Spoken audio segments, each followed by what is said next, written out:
or the president here at the Chamber. We've been networking for, I guess it's close to, I started Chamber work in 2005.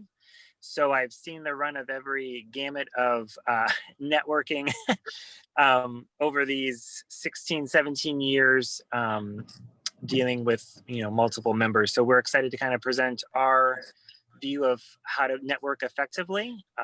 So Angie, do you want to introduce yourself really fast? Yes, I'm Angie Harness. I'm a realtor with Keller Williams. I've joined the Chamber back in, 2015. It's been networking and getting to know and being involved in the community has been very good for me personally and in my business. So, yep, I guess that's enough of that. Okay, so our first thing was Angie's going to pull that up. We wanted to just take like a few seconds here. We want you guys to kind of jot down. And so I want you to we're going to go through a good scenario and a bad scenario with networking. And so I want you to think about, most of you in this room now know each other.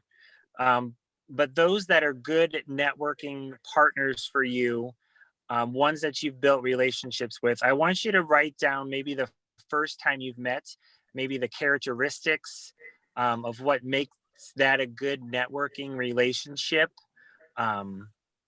Just what stands out for you that really, really makes that shine. And then on the flip side of that, we want you to think about one of those moments where we've all had it in situations where you walk into a room and you immediately see maybe a person that doesn't know how to network effectively, or they're trying to sell you right away. So how does that make you feel? What doesn't make that a great networking experience for you? And if you just want to jot down a few notes, we'll discuss that a little bit, and then we'll go into some of the effective things that we feel matter. So there's your good and your bad there. So, okay. Angie, do you want to add anything to that?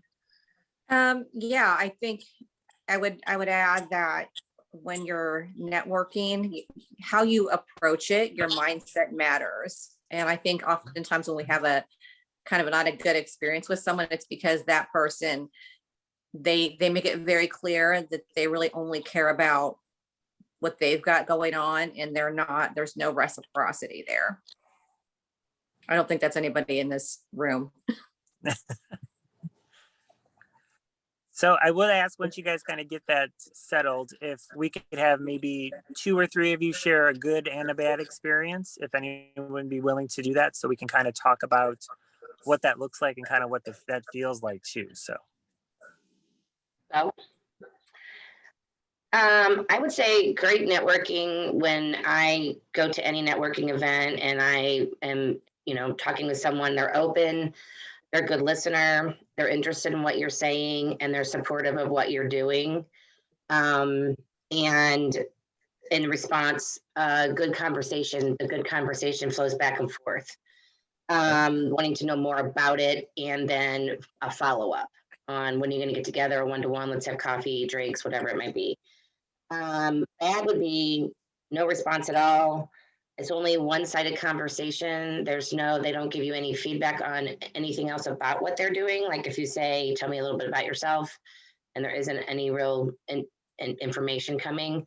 And then, like you said before, kind of only trying to like sell you on something, and then no follow through. And for me, the worst thing ever is, and I'm not saying I remember every single person's name, but I try to be good with faces and will remember that I've met somebody. It's like when you've met someone 3 or 4 times and they still don't remember who you are or what you do, it's like exhausting for me.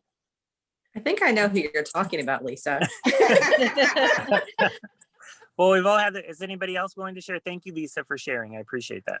I'll share one. It's Catherine. Okay. Hey, y'all know me as Kay mostly, I think now. Years ago, and I'll have to admit, when I first started networking, I didn't know what networking was. I came from a completely different field, and I went to it was a chamber luncheon, and I was nervous. I didn't know anybody in the room and everything. But there was a situation where the speaker was talking and this person sitting at my table was obviously trying to sell me, and he wouldn't stop talking. And I didn't know what to, I didn't know what to say or do. He was talking over the speaker at my table. Everybody's trying to listen. And I'm like, he was trying to sell me on something, but it's just like, hey, let's talk afterwards or something. But he was really being, he was really trying to sell. And it just was very awkward. It was very, I'm just like, oh boy. So, and then a positive one, I had, it was actually earlier last year. I was at one of our luncheons, and there was a gentleman, and he was visiting, and I know he was talking about wanting to join and everything. So I with being chair of ambassadors, I was like, what are some ways we can help you? And so I helped him. He was looking for somebody to help him with finances. He needed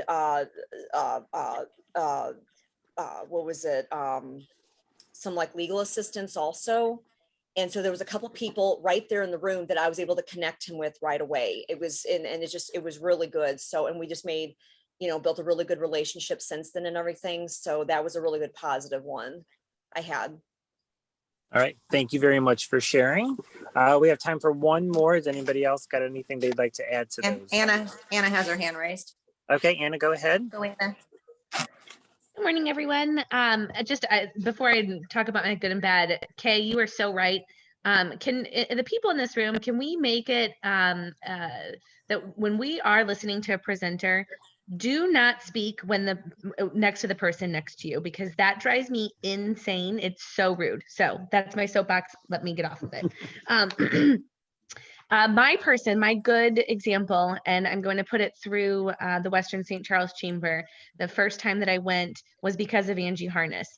And you all will all agree, for me, she was kind, she was outgoing, she was resourceful.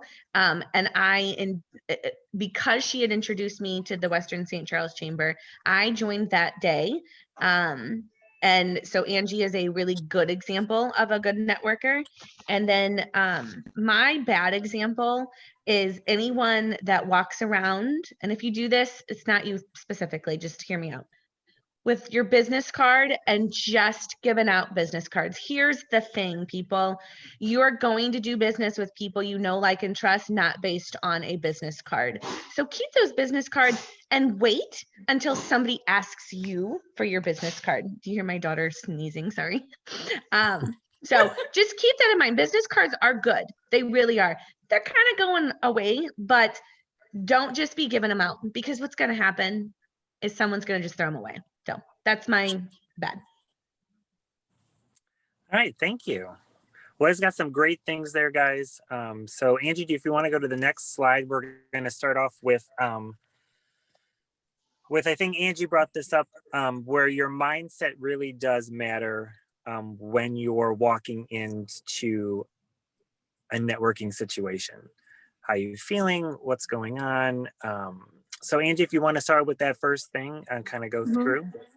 Yeah, I just think, just generally speaking, if you walk into a networking situation and you have a mindset of who can I help, how can I help, how can I serve, and if that's your mindset, one, it takes the pressure off. You're not gonna be thinking about, oh, my elevator speech. You guys heard me introduce myself. I think I'm one of the worst elevator speech givers there is, and I still do well networking.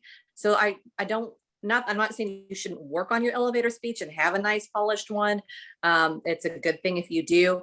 And if you have that right mindset, having that sounding all polished and perfect is not going to be the end all be all of your success in business.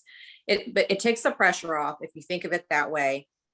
Especially, I think, if you're new in your field or new to what you're doing. I was brand new in real estate, and I felt like I had to earn the right. I didn't think that I just got my license and people are going to give me business. I didn't think that way. I thought I've got to earn the right. And if you have that mindset, it's going to come back to you. And then you really truly do try to help others. I think it's a good point to where I think when you said you weren't expecting anything. You're willing to kind of understand that it was going to take time to build those relationships. And I think that's when you walk into a networking situation or a group or a membership meeting, a lot of the times people walk in with the mindset of, well, I better get business here. That's true. In a sense, you want to grow your business within the chamber. We want to see you succeed. We want to see you have business partners.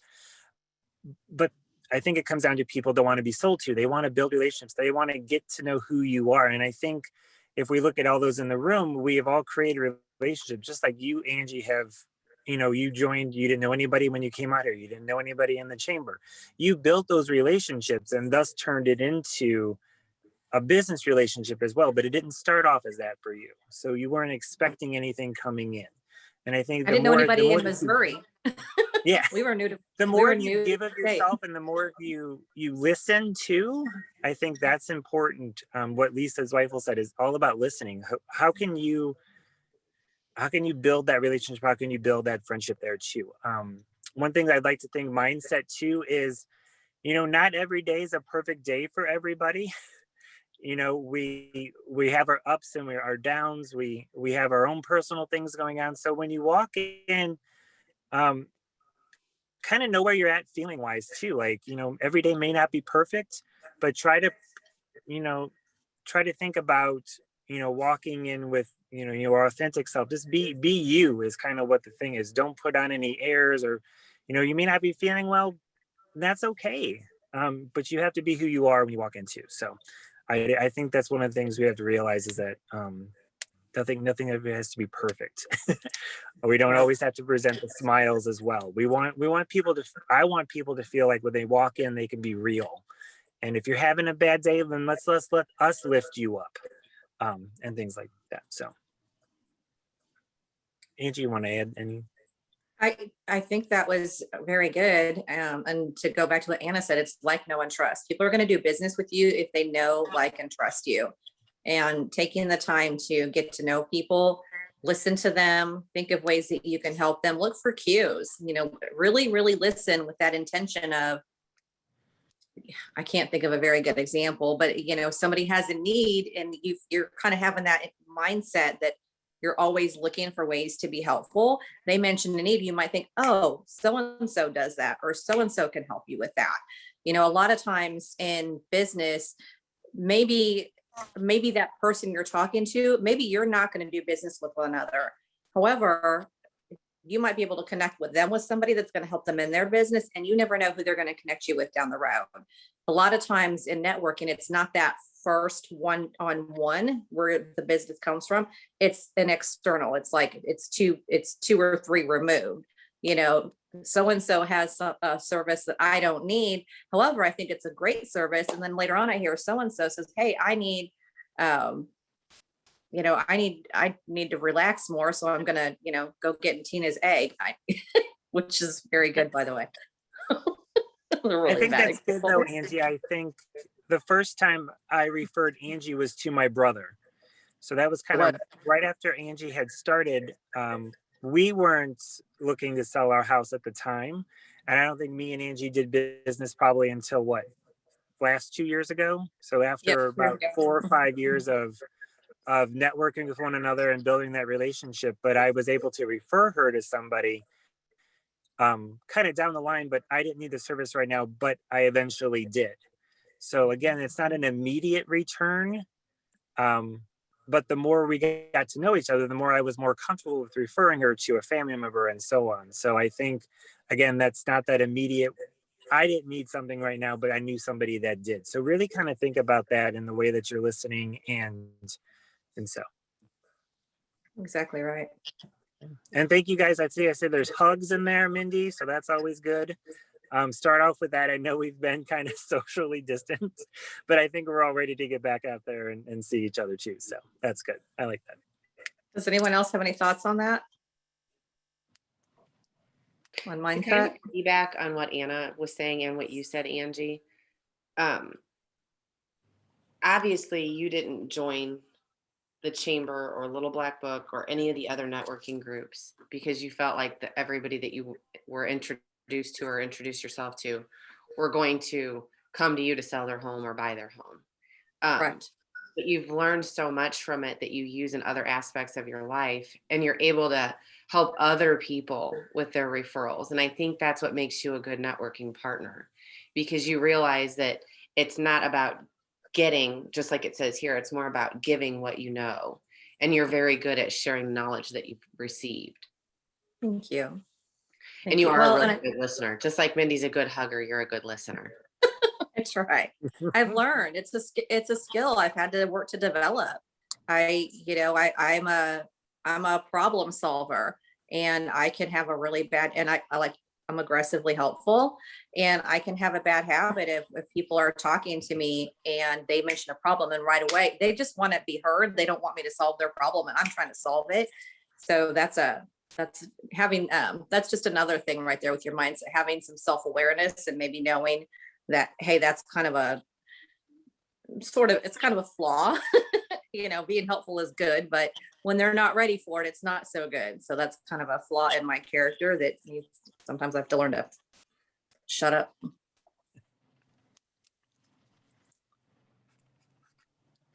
Ready to go to the next slide? Anybody else have any comments on mindset? Any questions? Angie, I just want to say, in my family, they call me the helpaholic. So that might be you as well. I could see that, Tina. You're very empathic.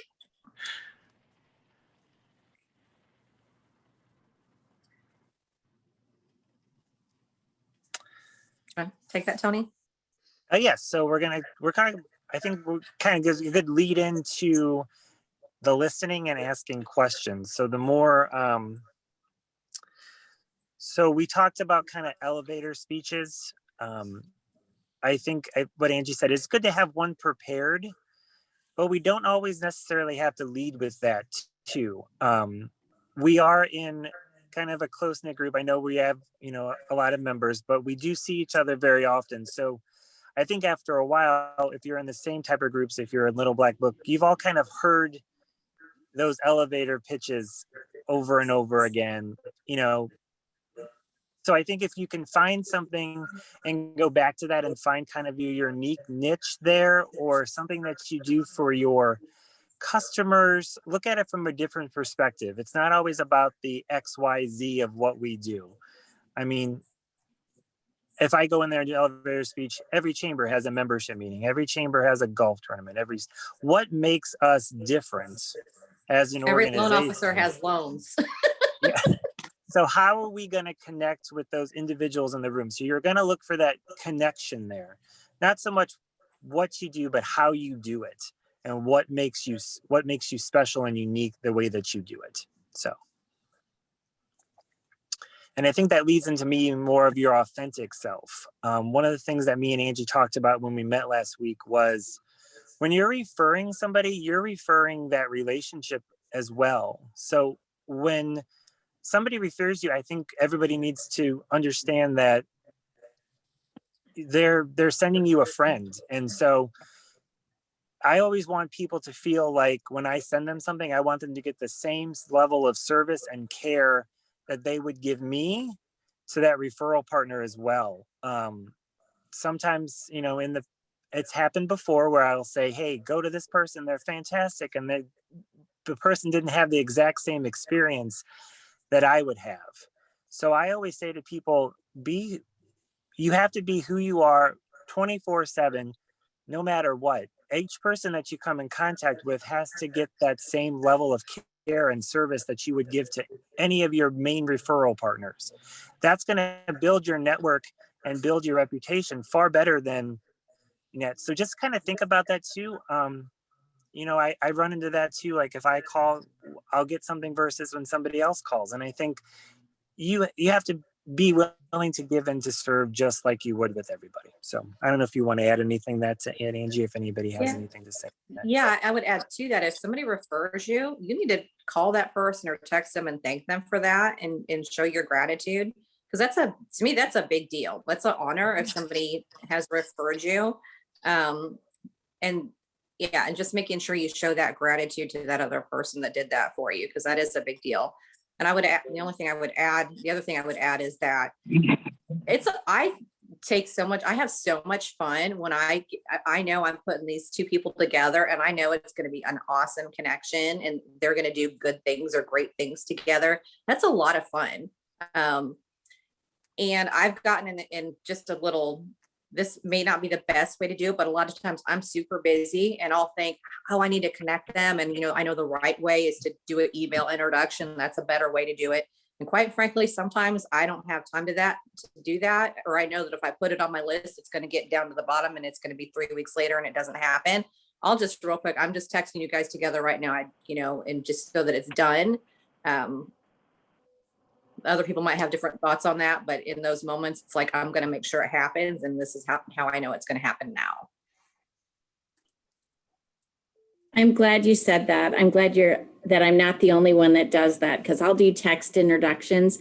And I think in our culture, it's okay if, depending on your relationship with them, with chamber referrals, it doesn't seem to be as formal. So if, we have a good vibe together, and I think if I'm referring my friend to my other friend, or even acquaintance to another acquaintance, I think it's okay to do that. And I'm with you. I want to be part of this story. Like, I am curious to know how this turns out good for both of them. One gets a service or product, one gets some new business. They've formed a new relationship, and then I get to be part of that success story. And yeah, I'm totally with you, Angie. It's just fun. Yeah. Yeah. And if you can do that and just let go of what you may or may not get, if you can let go of that, you're going to have a lot more fun, takes the pressure off. It's just a lot easier. And I promise, if you're genuine and authentic, it'll come back to you.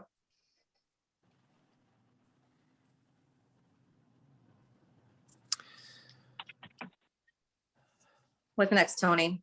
Well, I think that we've all talked about listening skills. Listen to what that person needs. I think we brought that up numerous times, and I think a lot of people have said that too. So it's all about listening. So kind of stop yourself from, I think we're always looking for the next, even in kind of situations where you're just getting to know somebody, you're thinking about, oh, what am I going to say? Or what can I add for the conversation? Just let things flow naturally, everybody. Like, the more we listen and communicate with one another, don't always try to think about the next thing you're going to say or the next thing you're going to bring up or connecting it back to your business. Just sit there and listen to what that person is telling you and kind of let that conversation flow naturally. So I think we've talked about not selling when you walk in. I think I've run into that kind of the last 2 or 3 times. We've had some networking events where there's some people that have walked, not members, but some non-members that have walked in and really tried to just sell people right away. And there was no level of connection being made at all. It was just, again, what Anna said, it was a business card in my face. And that immediately there was no other side of the conversation with me. So nothing being asked and things like that too. So I think we know that, again, it's going to come naturally. It's going to be not something that you want to sell. You're going to naturally sell yourself and what you do by building those relationships and listening. So. Yep. And and that's the other thing too, is you never get a second chance to make a first impression. There's someone I'm thinking of that I think of 2 situations where I was in conversation at a networking thing and somebody walked up, interrupted, diarrhea vomited, all about themselves. Mm-hmm. And it was like, and that person is a perfectly nice person. And I still remember that. You don't get a redo when you do that. Yeah. It's so true, that first, and you always remember that too, no matter what, you're always going to come back to that and think, oh, well, okay. So again, first impression. Angie, did you want to talk about this forward thing? That was kind forward of thing. Yeah. So that's something they train on at KW. Just if you're calling somebody or you're talking to somebody and you're not really sure what to talk about, just, ask about their family. Now, granted, don't be weird if it's somebody you just met and you don't know anything about them. Like, oh, how's your kids? You got to know who you're talking to. But, ask people about their family. Ask, ask about things that they're involved in, what's important to them, things they like, recreation, things that they like to do. And then dreams, it's like, hey, what are your plans for the future? Are you planning on going on any vacations or things like that? We use this a lot when we were on lockdown during COVID, because we didn't, you didn't want to be calling people like, hey, you want to sell your house? No. Like literally, how are you doing? Yes. Is the question. And quite frankly, I'm very happy that that's carried over a lot. And there's still, because I've never been the, hey, you want to sell your house person exactly. So this is a much better fit. Good. So that's really all with that. Just gives you a formula if you're kind of not sure. Kind of gives you a formula to think about if you're not sure, especially for people who are a little bit more introverted, maybe a little bit more shy. Kind of gives you a lead in. That's the thing I did want to say is for people who are, I'm very extroverted. Anna's like, Kate, we're some big extroverts in the room here. But for those of you who, one, I think a lot of us, if you walk into a room and you don't know anybody, it's going to feel awkward, period. I really don't care how extroverted you are, unless you're Shanna Palin's. She's like the one exception to that rule. But go look around the room. There's going to be somebody who's playing on their phone or they're standing off by themselves. Go talk to that person. One, they're going to be grateful that somebody's talking to them, and it just takes the pressure off. I think that's good. Anybody have any thoughts, questions, input? Nope.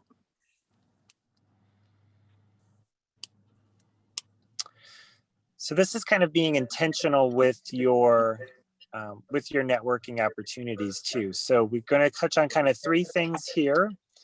So who you network with matters. I think that's something that we talked about, building that referral network of friendships, and really kind of look at who you're referring, how are you referring, down the line too. I think we need to realize that, eventually, we want to get something, you want to make sure that those partnerships, are doing the most for you as well. So how are you being reciprocal with the referrals as well? So Angie, do you want to add anything to that?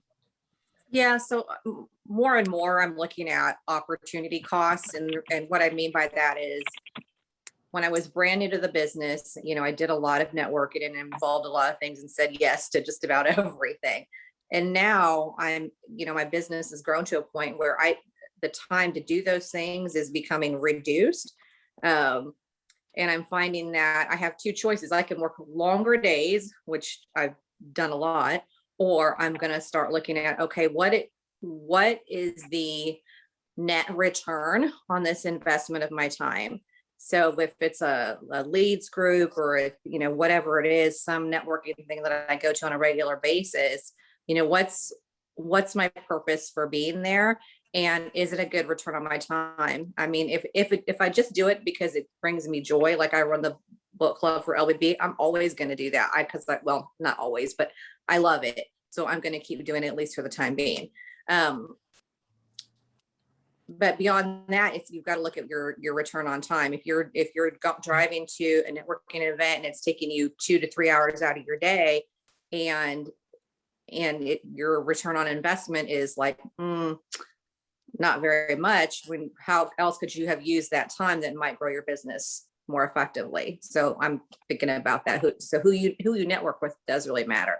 Is it a good return on your time? Are you in a room with a bunch of people who, no matter how much you may have referred them, they're never ever going to refer back to you? That might not be a good return on your time anymore, and you might realize that might not be a good investment.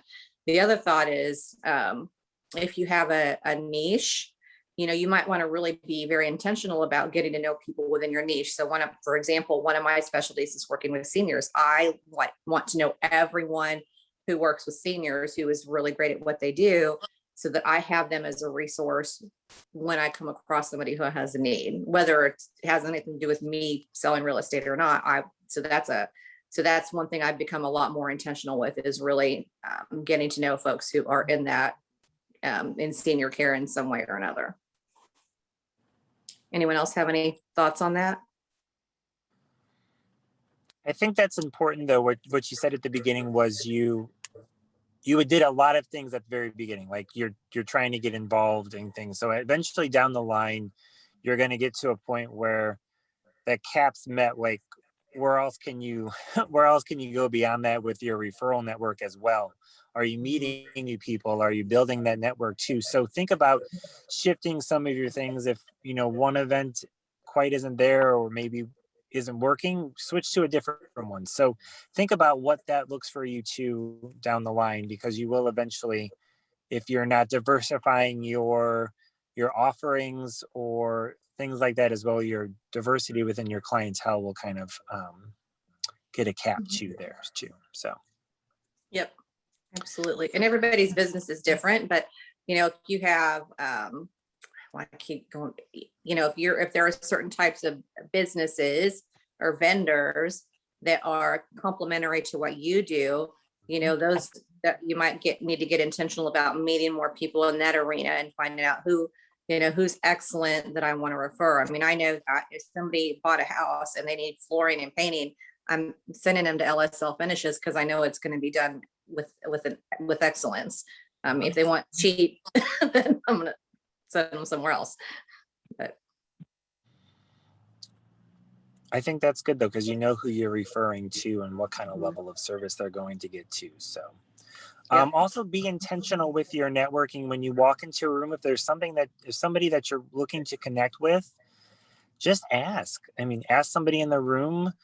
If it's a chamber event, you can always ask us. But if you're not there, think about that. Have a plan of action when you go in. Just don't walk into the room thinking, all right, what am I going to do now? You got to be intentional with what you're wanting and what you're wanting to network and how you're presenting yourself. So, okay, do a little bit of homework there. So, and then how can you help someone meet their goals? So when you lift somebody up and you're bringing them to the next level, that's a great way to kind of build that network, because you're helping. So that was one of the things we wanted to touch on. So how are you helping others meet their goals too? I had a really great meeting with a nonprofit probably about a week or two ago that joined the chamber. But again, I listened. So they've probably been there for about 2 hours. I wrote down a bunch of notes as they were going, and they were, they're looking to build the program. And so I asked that kind of at the end, like, what's your goal? Where do you want to be? Where do you see yourself in a year, 2 years? What's that goal going to be? So then we worked backwards, and I gave them a little bit of homework to go back through their materials and their sponsorships.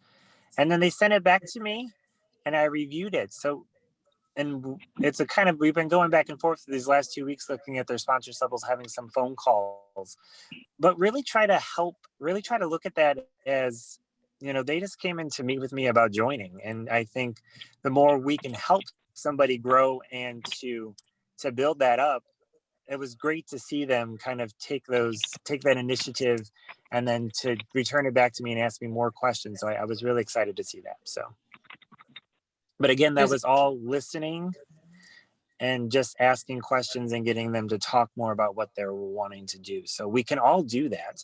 We're all connected in certain ways to different organizations. We all have the power to help.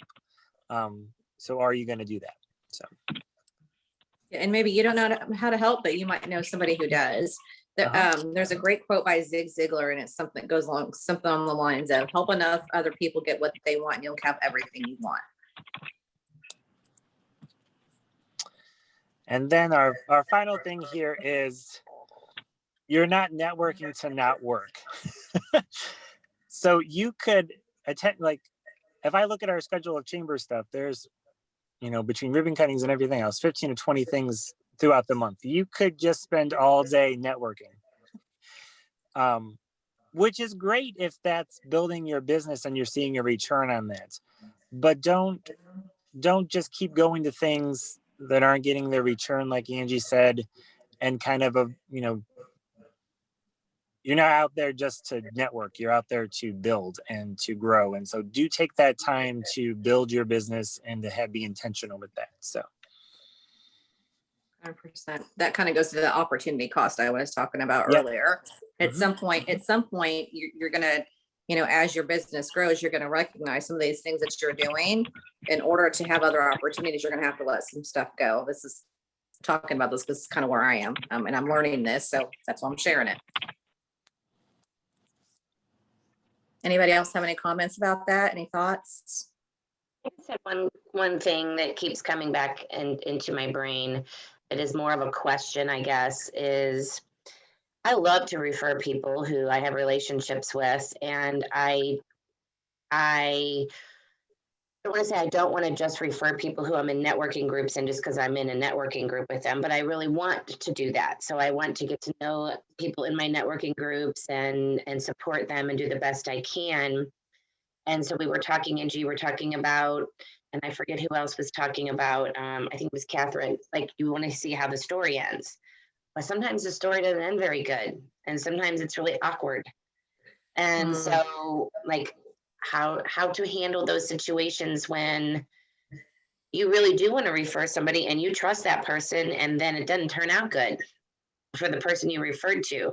Like that's a difficult situation. And for people who are not like super, like Angie was saying, extroverted like myself and many people in this group, that can sometimes, I think, cause a person to go, oh, I'm not going to refer anybody anymore because it did not turn out well. So any advice on how to handle those situations? Tony, Angie, I'll this go- could be a whole Biz Bits just on this question. Yeah. I would say on your but it's level of, important. Yeah. I think on your level of relationship, there, Lisa, if you know that referral partner well enough that you feel comfortable with saying, hey, again, just like I said, you're referring somebody because they did something great for you and you're going to refer that person. But if you're not getting that same return when you refer somebody to them, that you're expecting that, I think that's okay to bring them to the light of it. I think it could be not themselves, it could be an employee. I think, you know, we all need to look at that too. Even anybody walking in your business or any of your employees are kind of in your referral network.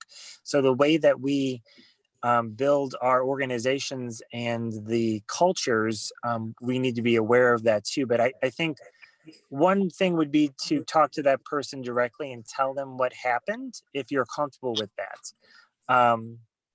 You know, it's kind of a difficult thing though, Angie, because you're I don't, do you have anything you can add, Angie, to that? Or So yeah, what just came to my mind, and it goes back to when I was managing the bar, and I had some regulars who knew what my standards were and they would tattletale. So when I hired a new bartender, I counted on them to tattletale if they weren't up to my standards, and they would, and it was awesome. So maybe what just came to my mind is something that you could do is if you're referring somebody, especially if, I think sometimes we refer people, we know them, we think they're probably going to be okay, but we're not so, but we haven't had the experience and it's the first time we've referred them. So we don't exactly know how that's going to turn out. So what if you said to somebody like, hey, I'm referring so-and-so to you. And just so you know, when I refer people, I always tell that person that I've referred that I want to report back on how it went. So that, and then I will let you know the feedback I get from them. And so they're prepared. So whatever it is what it is. And that I totally just thought of this, but that also could help, make sure that person, like, oh, I better act straight and fly right, or, I'm never going to get another referral from this person. It shouldn't have to be that way, but that might be something that would help. So I have one thought on this, and it's kind of the adverse side of it. But I think, and this is terrible for me to do because confrontation is the worst thing in the world for me. I'm terrible at it. But I think you need to have a conversation with the person that you've referred to find out what happened, because the expectations of the person you've referred may have been the issue as opposed to the person that was trying to fulfill them. So I think you need to go in with an open mind if you do kind of get that negative report from your referred person, for lack of a better term. But I think you need to hear both sides of the story to find out maybe the person that you've referred, you sent them to, it wasn't the best fit, as opposed to it being an issue. With I have had I back you up 100% on that, Katie, because that happens a lot, especially with house cleaning. So Mindy will have those conversations for me since I'm terrible with them. I mean, I was able to kind of resolve a situation from someone that's in another networking group with me that I did refer to a very dear friend. And when they were telling me what happened, it was not good. And I was like, oh God, what do I do? So then when I did see that person that I referred at the networking meeting, I was like, hey, have you heard back from these people? And she's like, yeah, I don't think that meeting went really well. So she knew that the meeting didn't go well. And then I kind of explained some things, and she said, well, if they're still open to hearing, if they're still open to the conversation, will you have them call me directly? Because she, again, like you were saying about employees, sometimes you don't know what your employees are doing. She was letting an employee kind of do the work, and she'd never seen the employee in action. And so when she saw her in action doing the job, she was mortified. And so then she had to rethink some of the ways she's doing her business. So I guess it could be a good thing as well for the business owner. So that kind of did get resolved, and I did pass it along to my friend, and I don't know what the outcome will be, but it's just, you know, again, when you have a good experience and you feel like, oh, this is going to be great, and then you refer it, and you go back to your other person and they're like, oh no, it's horrible. It's like, you like, oh God. That is such a good point, Lisa, because you were able to have that conversation, you actually helped your friend with her business. And I think, and we just had our leadership retreat because I've been thinking a lot about that, like to speak to what Katie just said.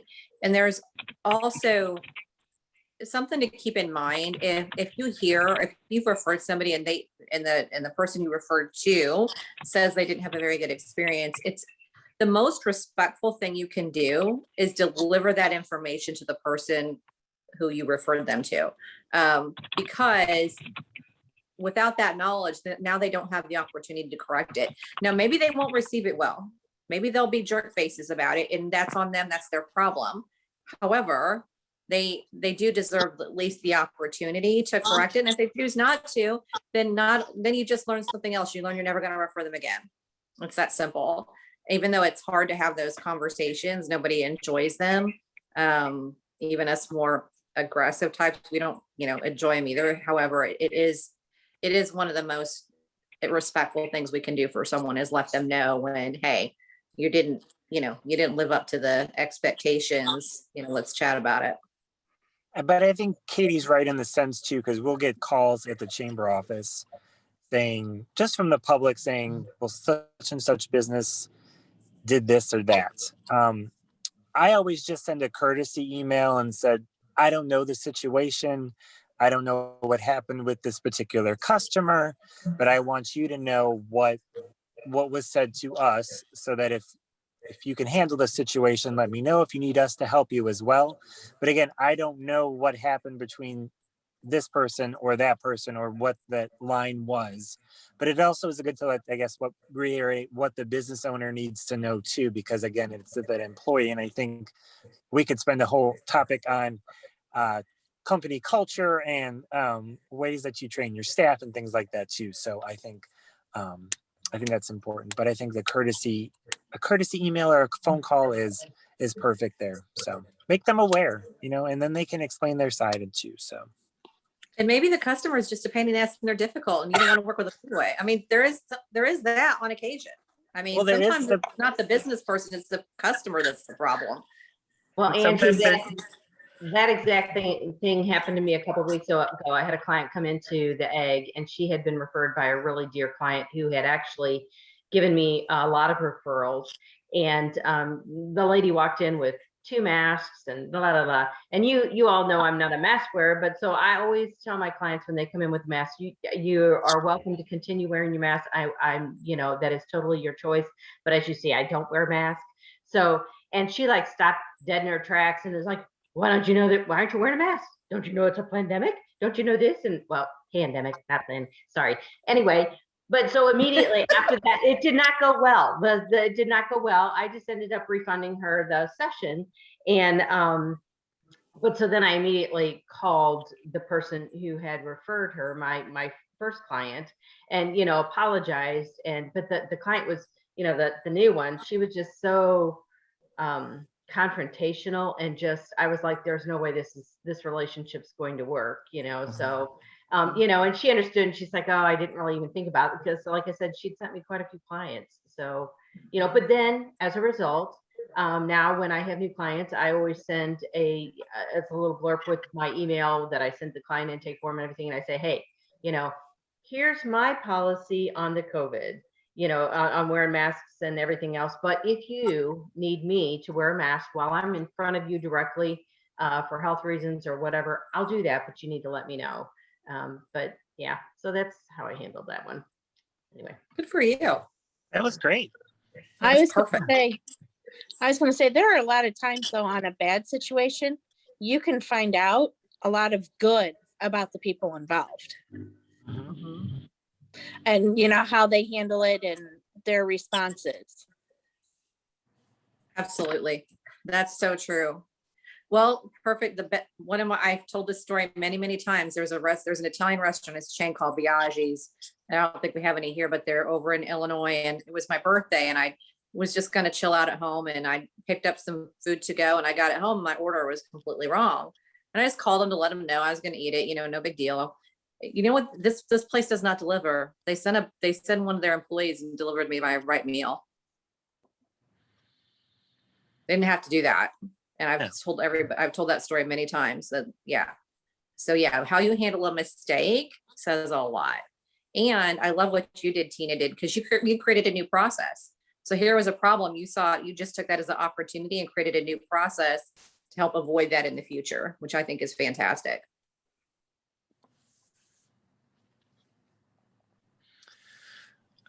All right. Well, we're kind of wrapping up here. Does anybody have anything they'd like to add, or you know, we're here for you guys. We want to help you guys network effectively as the best and kind of get you those referral partners that you need. So we want to thank you.